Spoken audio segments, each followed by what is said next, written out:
आप देख रहे हैं BHBC न्यूज। देश में कोरोना संक्रमण लगातार बढ़ रहा है, लेकिन सरकार ने कई महीनों से ठप आर्थिक गतिविधियों को कुछ शर्तों के साथ फिर से खोलने की अनुमति दे दी है। लेकिन अब इन कंपनियों के लिए सबसे बड़ी समस्या वर्कर न मिलने की है, जिसके बाद अब ये कंपनियां लॉकडाउन के दौरान अपने घर वापस चले गए प्रवासी मजदूरों को वापस ला रही है। वापस लाने के लिए वे हवाई जहाज़ों का इस्तेमाल कर रही है। लेकिन अब जब अनलॉक 1 आ गया है, यानी कि इकोनॉमी का बड़ा हिस्सा खुल गया है, हाल यह है कि कंपनियां चार्टर्ड फ्लाइट से मजदूरों को वापस कारखानों में ले जा रही है। खासकर मैन्युफैक्चरिंग कंपनियों को कुशल और अकुशल दोनों तरह के श्रमिकों की भारी कमी से गुजरना पड़ रहा है।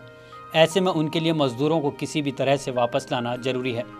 बता दें कि पिछले एक महीने में manufacturing, industrial goods, real estate, hospitality जैसे सेक्टर की कंपनियां 700 से ज़्यादा घरेलू उड़ानों के द्वारा कामगारों को उनके घर से वापस कार्यस्थल पर लेकर आई।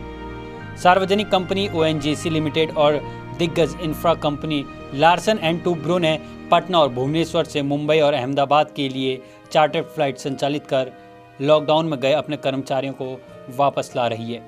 आंध्र प्रदेश में राजामुंद्री कई औद्योगिक पार्कों का प्रमुख केंद्र है। चेन्नई और राजामुंद्री जैसे इंडस्ट्रियल हब तक भी कर्मचारियों को पहुंचाने के लिए कई चार्टर्ड फ्लाइट गए हैं।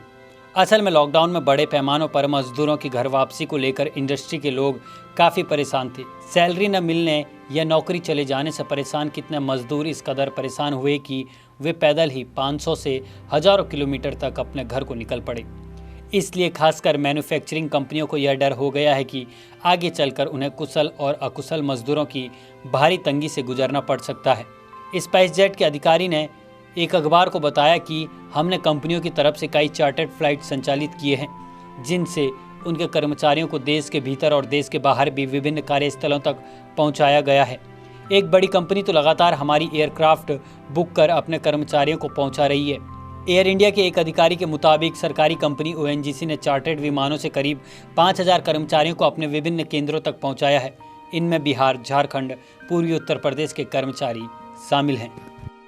आप देख रहे हैं BHBC न्यूज।